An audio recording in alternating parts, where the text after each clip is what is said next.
అవ్వ కథ. అనగనగా ఒక అవ్వ. ఆ అవ్వకు ఒక మనవడు. అవ్వ శుద్ధ అమాయకురాలు. ఆమె అమాయకత్వాన్ని ఆసరా చేసుకుని ఊళ్ళో వాళ్ళు అవ్వ దగ్గర మాయమాటలు చెప్పి ఉప్పు పప్పు పట్టుకుపోతూ ఉండేవాళ్ళు.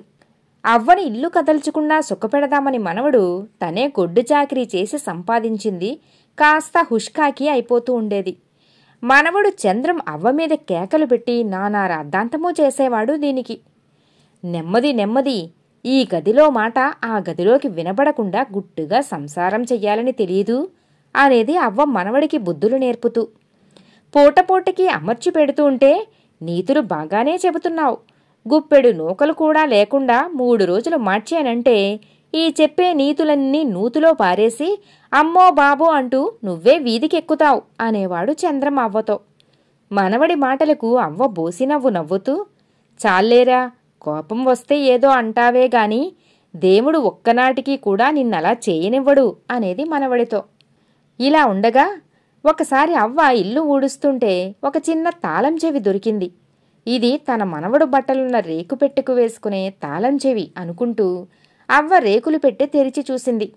అందులో బట్టలతో పాటు ఒక చిన్న గుడ్డల మూట కూడా కనిపించింది. అవ్వ ఆ మూట విప్పి చూడగా 20 రూపాయల చిల్లర కనిపించింది ఆమెకు. ఊరిని, నాకు తెలియకుండా వీడు ఎంత డబ్బు దాచాడు అనుకుని ఆశ్చర్యపోయిన అవ్వ ఆనందం పట్టలేక మూట పట్టుకుని బయటికి వచ్చి ఇరుగు పొరుగు ఆడవాళ్ళకి సంగతి చెప్పి డబ్బును చూపించింది. అందరూ సందడిగా మాట్లాడుకుంటుండగా 2 కుర్రవాళ్ళు అక్కడికి హడావిడిగా వచ్చి, చంద్రం అవ్వ ఎక్కడా? చంద్రం కొబ్బరి చెట్టు మీద నుంచి పడిపోయాడు, తలకు పెద్ద దెబ్బే తగిలింది, పెదకామందుగారి బండిలో పట్నం తీసుకుపోతున్నాం, చంద్రం తన పెట్టెలో కాస్త డబ్బు దాచేట గదా, ఆ డబ్బు తెమ్మని మమ్మల్ని పంపాడు అన్నాడు. ఇదంతా విన్న అవ్వ కొయ్యబారిపోయి భోరున ఏడుస్తూ డబ్బు మూట వాళ్ల చేతుల్లో పెట్టింది. వాళ్ళు డబ్బు తీసుకుని వెళ్ళిపోయారు. అవ్వ ఏడుస్తూ ఇంటి గుమ్మంలోనే చతికిలబడింది. 1 గంట గడిచేసరికల్లా నెత్తిన బియ్యపు మూట పెట్టుకుని చంద్రం వచ్చాడు. అల్లంత దూరాన మనవణ్ణి చూస్తూనే ఆనందంగా ఎదురువెళుతూ, అప్పుడే తగిలిన దెబ్బ బాధ తగ్గిపోయిందా అంటూ అడిగింది అవ్వ. విషయం ఏమిటో అర్థం కాక తెల్లబోయిన చంద్రానికి క్షణాల మీదే అవ్వ చెప్పిన మాటల ద్వారా అంతా తెలిసిపోయింది. వాడు పట్టరాని కోపంతో, నా కష్టఫలమంతా మట్టిపాలు చేసేవ గదే, మరి కాస్త డబ్బు కూడబెట్టి పట్నంలో వ్యాపారం చేసి నిన్ను అందలం ఎక్కిద్దామనుకున్నాను, నీకా రాత లేదే, పో, మళ్ళీ నా కంటికి కనిపించకు అంటూ పెద్దగా కేకలు పెట్టి అన్నం కూడా తినకుండా తిరిగి వెళ్ళిపోయాడు. మనవుడు అంతలేసి మాటలు అనేసరికి అవ్వకు పట్టరాని దుఃఖం కలిగింది. ఛీ, ఇలాంటి బ్రతుకు బ్రతికే కన్నా చిట్టడుగులో పిశాచాల బారిన పడి చావటం నయం అనుకుని ఆమె గబగబా నడుస్తూ చీకటి పడుతుండగా అడవికి చేరి ఒక పెద్ద మర్రి చెట్టు కింద కూర్చొని, చీకట్లు బాగానే ముసురుకుంటున్నాయి, అయినా ఒక్క పిశాచమూ కనబడదే అనుకుంటూ, పిశాచాలు, ఓయ్ పిశాచాలు అంటూ కేకలు పెట్టింది. 2 పిల్ల పిశాచాలు చెంగుమని ఆమె ముందుకు దూకి, ఎందుకలా పొలికేకలు పెడుతున్నావు, మాతో నీకేం పని అని ప్రశ్నించాయి. అవ్వ వాటిని చూసి ఆనందపడుతూ విషయమంతా చెప్పి, నా మనవడి చేత అంత మాట అనిపించుకున్నాక ఇంకా బ్రతికి ఉండటం దేనికి, నన్ను చంపేయండి అన్నది. అవ్వ మాటలకు పిశాచాలు తెల్లబోయి తరువాత తమలో తాము అవ్వ మాటలు వింటుంటే ఇది కూడా కొంగల చెరువు పక్కన తాటాకు పాకలో కొత్తగా చేరిన ఆ కుర్రదొంగల పనే అనిపిస్తుంది. వాళ్ళు ఎవరో అమ్మాయిని మోసం చేసి తీసుకువచ్చారట, ఆ పిల్ల ఒకటే ఏడుస్తోందని మన మెల్లకన్ను మేనత్త చెప్పింది కదా అంటూ ఏదో కూడబలుక్కున్నాయి. అవ్వా, నీ మనవడి డబ్బు నీ చేతికి తిరిగి వస్తే ఇంటికి వెళతావా, లేక 600 చచ్చేపోతానంటావా అని అడిగాయి.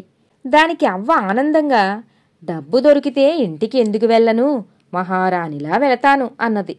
ఆ జవాబు వింటూనే పిశాచాలు అవ్వను వెంటబెట్టుకుని కొంగల చెరువు పక్కనున్న పాక దగ్గరకు తీసుకుపోయాయి. ఇదిగో అవ్వా, నువ్విక్కడే చాటుగా నిలబడి లోపల జరగబోయేది చూడు అని అవ్వకు చెప్పి పిశాచాలు అదృశ్యంగా పాకలోకి వెళ్ళాయి. లోపల చక్కని చుక్కలాంటి ఒక అమ్మాయి దొంగలతో, బాబ్బాబు, మీకు పుణ్యముంటుంది, నా నగలు డబ్బు తీసుకుని నన్ను వదిలేయండి అని కళ్ళనీళ్లతో వేడుకుంటున్నది. అందుకు ఆ దొంగలిద్దరూ వికటంగా నవ్వుతూ, అబ్బే, అదేం కుదరదు, నువ్వు మాలో ఎవరో ఒకరిని పెళ్లాడి తీరవలసిందే అంటున్నారు వాళ్ళు. ఆ మరుక్షణం అక్కడ ఒక విచిత్రం జరిగింది. అప్పటిదాకా దీనంగా కళ్ళనీళ్లతో ఉన్న అమ్మాయి ఒక్క ఉదుటున భద్రకాళిలా లేచి మూలనున్న పొడవాటి కర్ర తీసుకుని దొంగలిద్దరినీ ఎడాపెడా బాదుతూ, ఒరేయ్, మంచి మాటలతో చెప్తే మొండికెత్తుతున్నారా? నేనెవరిననుకున్నారు? పిశాచాల పెద్దమ్మ పెంపుడు కూతుర్ని. ఇదిగో మీకు పెళ్లి చేస్తున్నాను చూడండి అంటూ హుంకరించింది. దొంగలిద్దరూ కర్ర దెబ్బలకు తట్టుకోలేక అరుస్తూ బయటికి పరిగెత్తబోయారు.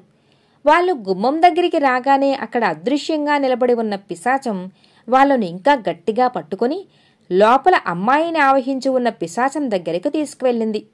దాంతో దొంగలు మరింత బెంబేలెత్తిపోయారు.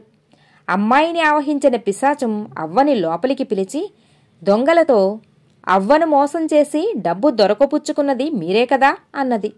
దొంగలు వెంటనే ఆ మేమే అంటూ వణుకుతూ జవాబు చెప్పగానే పిశాచం, ఒరేయ్, అమాయకురాలైన ముసలిదాన్ని మనవడు చెట్టుమీంచి పడ్డాడంటూ మోసం చేసి వాడి కష్టార్జితం ఎత్తుకురావడానికి మీకు సిగ్గులేదు? వెంటనే ఆ డబ్బును అవ్వకిచ్చేయండి అని దొంగల చేత డబ్బు అవ్వకిప్పించింది. అవ్వ ఆనందంగా డబ్బు తీసుకున్నాక పిశాచం దొంగలతో, మీరేదో కొత్త దొంగల్లా ఉన్నారని కర్ర దెబ్బలతో వదిలేస్తున్నాను. మరోసారి బడిత పూజ తప్పదు. పొండి, పోయి ఒళ్ళు వంచి కష్టపడి బ్రతకండి అన్నది. దొంగలిద్దరూ బ్రతుకు జీవుడా అని వెనక్కి తిరిగి చూడకుండా పారిపోయారు. వెంటనే పిశాచాలు తమ నిజరూపంలో కనిపించాయి. వాటిని చూస్తూనే దొంగలు నిర్బంధించి తెచ్చిన అమ్మాయి భయపడిపోయింది. కాని పిశాచాలు ఆమెతో మంచిగా మాట్లాడటంతో స్థిమితపడి తన పేరు లక్ష్మి అని, సవతి తల్లి పెడుతున్న బాధలు భరించలేక రహస్యంగా కొంత డబ్బు, తన కన్నతల్లి నగలు మూటగట్టుకుని పారిపోయి వచ్చి ఈ దొంగల పాలబడ్డానని చెప్పింది. పిశాచాలు లక్ష్మికి అవ్వా మనవల్ల కథను చెప్పి, ఇంత చక్కని అమ్మాయి చంద్రాన్ని పెళ్లాడితే బావుంటుందని మాకనిపిస్తున్నది. నువ్వేమంటావు అవ్వా అంటూ అడిగాయి. పిశాచాల మాటలకు అవ్వ మహదానందపడిపోతూ లక్ష్మి బుగ్గలు పునికి ఏదో అనబోయేంతలో అల్లంత దూరం నుంచి అవ్వా అవ్వా అంటూ చంద్రం కేకలు వినిపించాయి. అవ్వ వెంటనే లక్ష్మి చెయ్యి గట్టిగా పట్టుకుని యువతలికి వచ్చి, ఒరే అబ్బీ, ఇక్కడున్నాన్రా అంటూ ఇటు కేక పెట్టింది. చంద్రం అవ్వ దగ్గరకు వచ్చి ఏడుపు గొంతుతో, అవ్వా, ఏదో కోపం కొద్దీ ఒక మాట అంటే ఇలా చీకట్లో పడి అడవికి వెళ్లడమేనా? డబ్బు పోతే పోయింది, నువ్వు లేకుండా నేనెలా బ్రతకగలను అన్నాడు అవ్వతో. ఆ మాటలకు అవ్వ బోసినవ్వులు నవ్వుతూ, డబ్బెక్కడికి పోయిందిరా? నీకు మహాలక్ష్మి లాంటి పెళ్ళాన్ని సంపాదించుకుని మరీ నిక్షేపంగా తిరిగి వచ్చింది. ఇదిగో చూడు అంటూ లక్ష్మిని ముందుకు లాగి మనవడికి చూపెట్టింది. చంద్రం లక్ష్మి అందచందాలు చూసి ముగ్ధుడైపోయాడు. లక్ష్మి కూడా అతన్ని చూస్తూనే సిగ్గుతో తల వంచుకున్నది. చంద్రం రావడం చూస్తూనే అదృశ్యంగా ఉన్న పిశాచాలు, ఆహా, ఎంత చక్కని జోడు, శుభం శుభం అంటూ పాకలోంచి వెళ్ళిపోయాయి. 2 వారాల తర్వాత ఊరి గుడిలో చంద్రానికి లక్ష్మికి పెళ్లి జరిగింది. భార్య ఇచ్చిన డబ్బు కూడా కలిపి పట్నంలో వ్యాపారం ప్రారంభించిన చంద్రానికి పట్టిందల్లా బంగారమైంది. తనను పువ్వుల్లో పెట్టి చూసుకుంటున్న ఆ దంపతుల దగ్గర అవ్వ మహారాణిలా జీవితం గడిపింది. కథ సమాప్తం. మిత్రులారా, మరో కథతో మళ్ళీ కలుద్దాం.